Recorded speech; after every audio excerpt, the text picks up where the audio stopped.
Okay, folks, we're putting together the final clue, clue number 10 of the Piazza Puzzle Mystery Quilt from Cotton Cuts. I'm doing the small version of the Maggiore, and wait till you see how it looks. It turned out gorgeous. So stay tuned.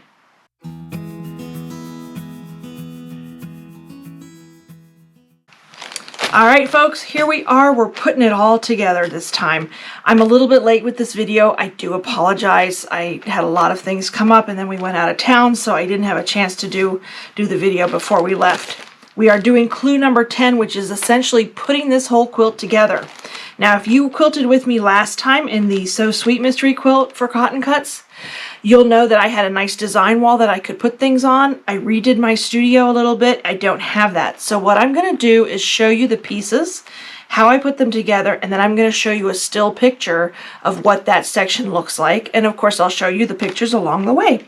So first off, I'm going to open this envelope for clue number 10. So exciting.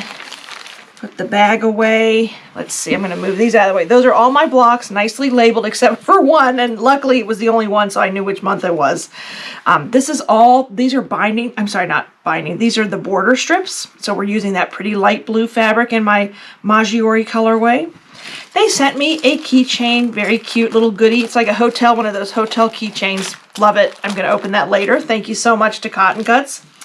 And then they sent me some really pretty binding fabric, so I'm going to use that later when I finish up the quilt. I probably will not do that in this video, but I will post some pictures at some point. So I'm going to set this all aside because right now we are going to start sewing the middle section together, or the main section of the quilt together. So I've printed out my pattern. I still have my chart, thankfully, although I probably don't need it anymore because we're not sewing anything new together. We are just sewing the pieces that we've already done in the prior months together.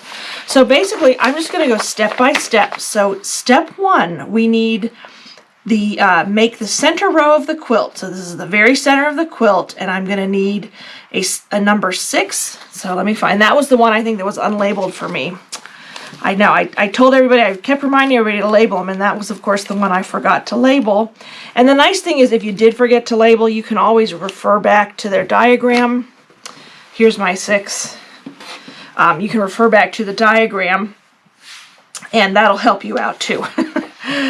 Let's see, let me move this out of the way. I need a lot of space for this. We got our nice big, and again, I'm doing the small version. So we're going to place one like this. I'm just sort of, these diagrams are perfect. They really help you. So this is my section 6. Let's see, I'm going to move it. I got to reshuffle things a little bit here. I'm going to move it up here. Okay, that's my section 6. This is how we're assembling the center row. And then I need one section 5.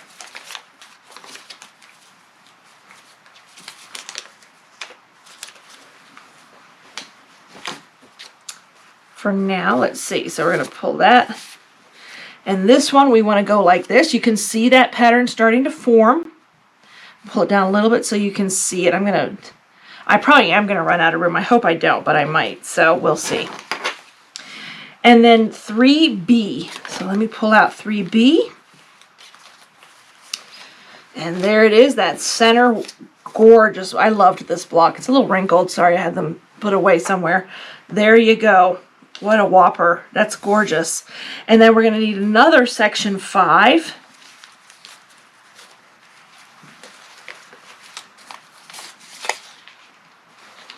You can see how it's coming together, laid out like this. I think I'm just going to make it. And then another section 6. Let's see. Where's my, whoops. Well, that's good. I just knocked them all apart. That's 1.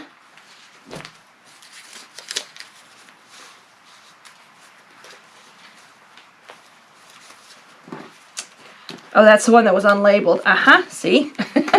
That's what happens.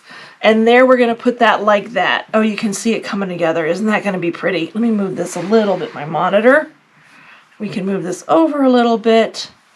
So this is going to be the center row. So what I'm going to do is sew this to this, this to this, and then I'll sew them to the sides of this. And I'm using still that 1/4 inch seam allowance. I'll probably press these first. I was bad. Like I said, these were folded in an envelope so I could keep them out of the way. And you can see how this is going to come together. So I'm going to go ahead and do that. I will pin as usual. Well, not as usual for me, but I will pin here and so I can get some nice sharp seams and those nice sharp points just all the way along. So sew along here. I'll do the same with this, and then I will attach them to this. And then what I'll do is I'm going to show up on the screen a picture of the whole row that's completed. And this will be the center row, step number 1 of Clue 10.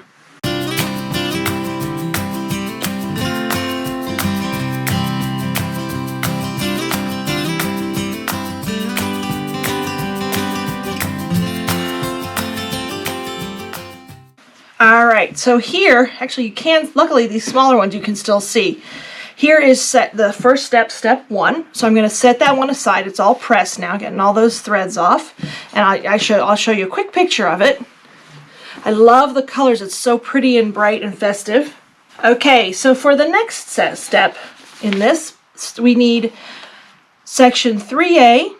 And we're going to do this 2 times. The first one, the center row, we only did 1 time. For step 2, we're doing this 2 times. We need section 3A to a section 5. So let me pull those out. There's my 3As. And I had 2 section 5s left. Here they are. And what we're going to do here is we are joining. I'll show you on one.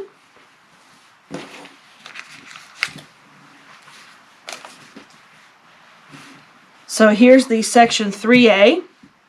Put that, and then we're going to join this section down to the bottom. That's your section 5. And we're going to do that 2 times, and you are going to press towards section 5. So you're going to press down, and we'll do that twice. And again, I'll pin here at the corners to try and get some nice sharp, nice straight edges there.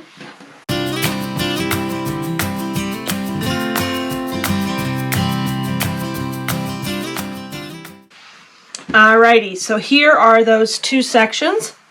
Turned out nicely. I just love mystery quilts. They're so much fun to see how they come together. Here's the other one. There's your 2 sections. And now we're doing step 3. And this is another row. So let me refer back to my pattern so I don't set this up wrong. We obviously need one of these sections. This is the section that we just made in step 2. And then we need a section 1B.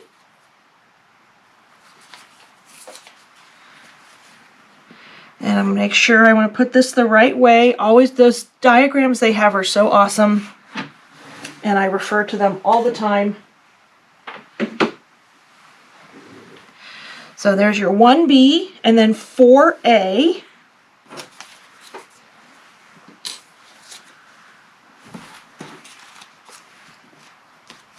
Let me find my 4A. Here we go. Here's my 4A.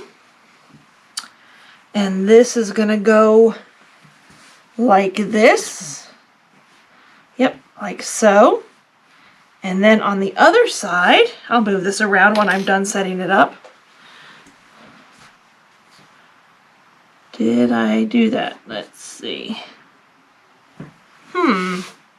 Oh, wrong number. You do not need another 4A. Woo! See? Got ahead of myself. You need a 9A for this. Oh my goodness. That would have been good. Tell you to sew the wrong thing. Didn't think it looked quite right. And 9A was what we just did this last month. Let me find that. Now it's starting to get a little mixed up. Here we go. Okay, phew. I thought that looked a little funny. So there's your 9A. Now you're going to do this row 2 times. So here we go. Let's make sure you can see it okay. And at the very end, you're going to do a section 8A. See, they tricked you there. They did part of it at the beginning of the sew along, or the mystery quilt sew along, and then they did part of it at the end. So let me make sure these look okay. Yep, so there is, let me just move it a little bit, that way you can see it all. So this is, I'm just going to sew these together now. Move this out of the way. And I'm going to repeat this, I'm going to do this 2 times. So this is one of the rows, and this is all for step 3.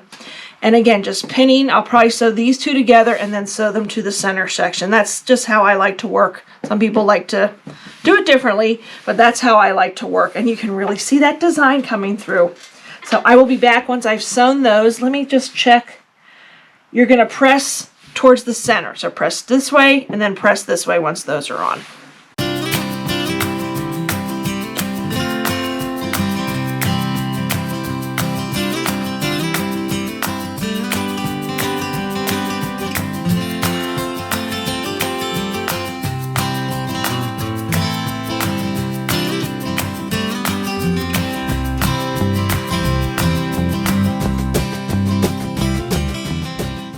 All right, so here are my 2 step 3s, finished and pressed. Let me try to make them a little bit neater for you. There you go. There, it fits perfectly on this little table I have, and I have one, and then I did a second one. And I'm going to set those aside for now too, but those are done. And we're going to do one more row of some of our blocks because we still have some blocks left, excuse me, and that's going to be step number 4. All right, so step number 4, we need section 4B, and again, we're doing this 2 times like we just did with the step number 3. So we need 2 of the 4Bs.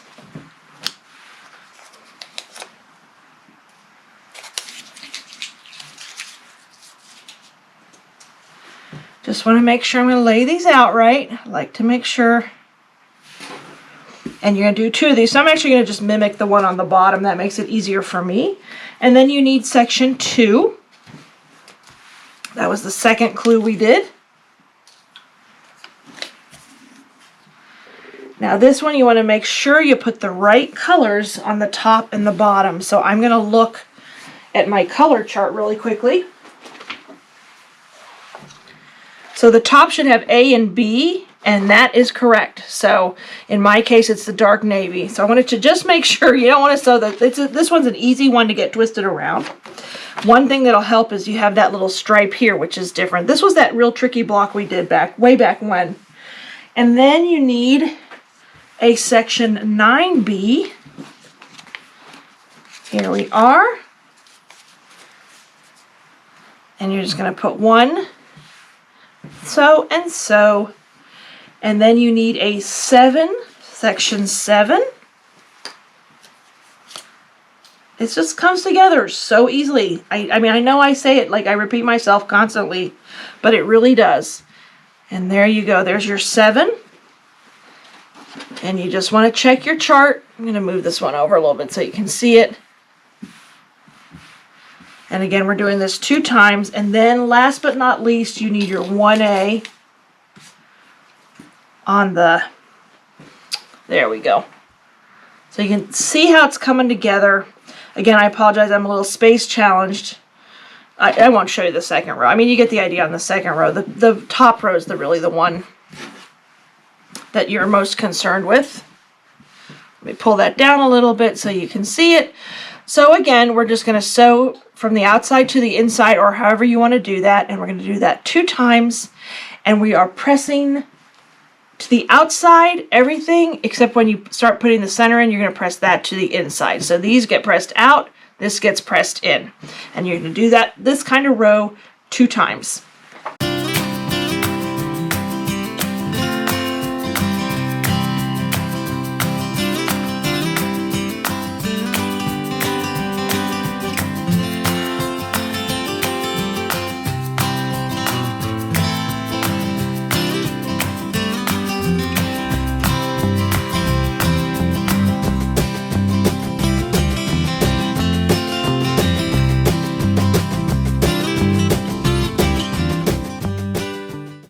All right, here are my step 4 sections, pressed and ready to go.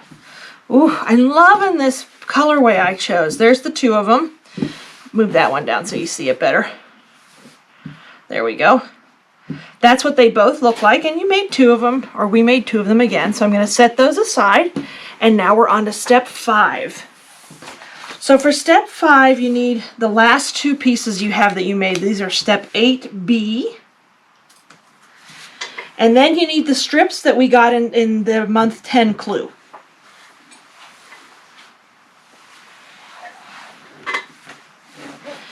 So for this one, let's see what we got here, because I don't have my cutting board down. I had to put it away for something. And you're going to make 2 sections. So let me see. I want to make sure I'm telling you the right thing. Okay. Let me go back. Yeah, so I'm going to set aside, these are the longer strips. These are for the top and the bottom of the quilt. I'm going to set those aside. And what you need are the 2 shorter ones. Now I'll press these, of course. And you're going to sew 1. These are the shorter strips. 1 to each side of this 8B unit that you made. Pretty, pretty, pretty. So it's going to look, moving my stuff again. This is when you're space challenged. This helps. Now, if I recall, sometimes they make their strips longer than they need to be. So you may have to do some trimming here. And I'm guessing you probably will, because this is pretty long. So this, you're going to sew 1 of the shorter strips to each side, the left and the right of both of this flying geese unit that we made, 8B. And then we're going to press that, and then we'll move to the next one. And we're going to do this unit 2 times.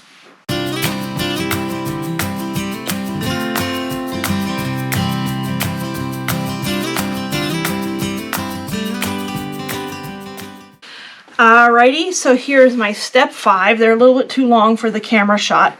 My guess is we're going to have to trim these down a little bit. And you did 2 of them, and they look fine. I'm not even going to bother pulling that one out. And now we are on to step 6. Alright, step 6. We need that center row that we did. And that is in step 1. And this is the center. And then we're going to join, let me move this out of the way, a step 3 section to the top and bottom of that. And let me make sure I'm laying this out the right way. And I will, of course, and no, I'm not laying out the right way. That's great if I tell you how to sew it the wrong way. And again, I apologize for being space challenged. Let me move my machine a little bit. You kind of get the idea of what this is going to look like, and I will show you a full picture of it. There we go. You just, the one end you can't see. So we're going to do this. This is that center section. So we're going to sew this to this side and then another one to the other side. And I will, of course, show you a picture.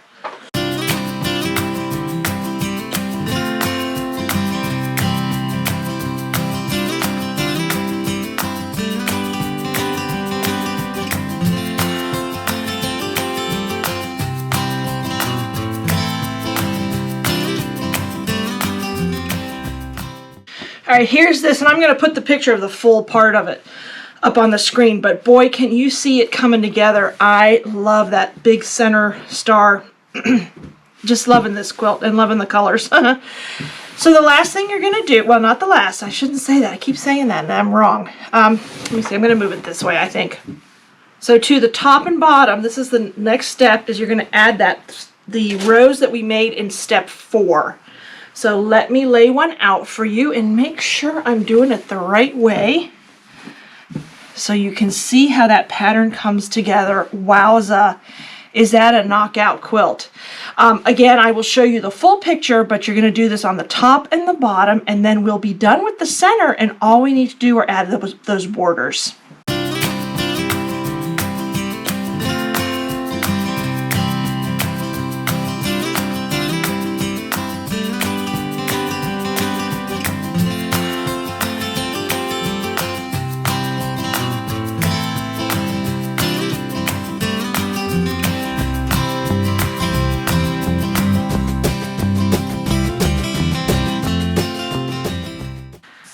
All right, folks, here we are. Here is the final. You're seeing the picture online on the screen, but here it is. Oh, so bright and vibrant. I'm loving this. The first thing we need to do is add those borders that we pieced together, and they suggest, and I suggest, you want to get that center and pin that center here. Okay, so here's the long side of the quilt. And basically, you're going to do those borders that we pieced together first. I folded this in half, and hopefully you can see I did a little finger press here to help me center it. And then you're going to pin just right there in the center. You want to get a nice sharp center.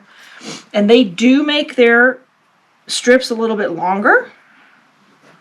And basically, you're just going to sew this on the left and the right side of the quilt with that point pointing outwards. So on the long side of the quilt, that's where you want to put those pieced borders that you made a little bit earlier. And you can pin them a little bit to help ease it in. And then again, they are a little bit longer than you need, and you're going to trim those off once everything's pressed and everything. So I'm going to add these borders first.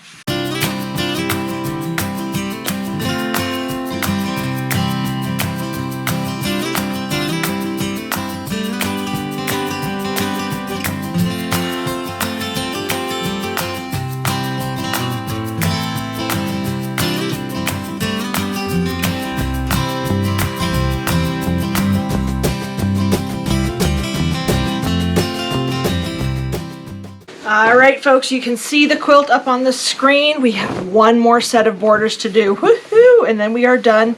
I'm not going to quilt this right now. Unfortunately, it's on a stack of things to do. But I do want to show you the whole top because I'm kind of in love with it. Let me pull out the remaining borders. This is easy. It's not pieced. It's just one on the bottom and one on the top. You can see now when you sew on your borders on the side, this will have been a little bit longer, maybe an inch or two longer, and I trimmed that off just to make it nice and flush, so it makes it easier to put this border on. And then I'm going to go ahead, I will again fold this in half. That's just sort of a nice marker for me before this slides off. My quilt's sliding off the table. Let me fix that. This one's already folded in half, which is kind of nice. So I fold it in half. I have that nice sort of finger pressed center of this strip. And I'm going to match that up with the top center, right sides facing, just so it's nice and even. I love that they give you a little wiggle room with the borders, the longer strips, because we all know, if you've sewed strips before, you know how they can do kind of funny things. But that's how that goes. So this has been nicely pressed. See, there you get another little bit of length. I'll cut that off, of course, once it's all sewn and everything. But right now, and I will pin sort of on this first section. I'm not usually a good pinner, but that way it'll fit nicely and smoothly and flat. And I will just pin very loosely. Just a couple. And then I won't, because it'll sort of work this is me being bad, probably teaching you something wrong. I won't sew below here. I won't pin below this center pin, only because it'll just sort of smooth itself out and it works, it fits itself in. And because they give you so much wiggle room on that strip. So I'm going to go ahead and add this on the top and bottom, and you will see the finished product. All right, here it is. It's all finished. The Piazza Puzzle Mystery Quilt from Cotton Cuts. I did the Maggiore small version. Let me hold it up for you for a second, and I'll show a longer picture out on the screen too. Isn't it gorgeous? I'm like in love with this colorway, and I love that center star. It really packs a punch. I had so much fun doing these. Unfortunately, I don't have enough time to do the next Puzzle Mystery Quilt. They may still have sign-ups over on Cotton Cuts, so go check it out. Again, I can't wait to quilt this. This is great for summer months or just patriotic in general. It's just a beautiful colorway. Let me show you one more time. All the colorways were gorgeous. This is a great mystery quilt. If you want to try something, any skill level, it's great because the instructions are so detailed, you can follow along. So I highly suggest you head over to Cotton Cuts. They may still have sign-ups for their next one available. There's so many colorways to choose from, and you got to sign up quick because the colorways go pretty quickly. I'm always surprised at that. Again, I thank you to Cotton Cuts for these last two puzzle mystery quilts I was able to do with them, and they asked me to blog along with them. It's been a pleasure. Hopefully I can do it again one day when I have a little more time, but I hope you give it a try. So thanks so much for watching. Enjoy your quilt, Here it is one more time. I'm really happy with this. I like this one a lot. It makes me happy. Thank you so much for watching, and have a great day.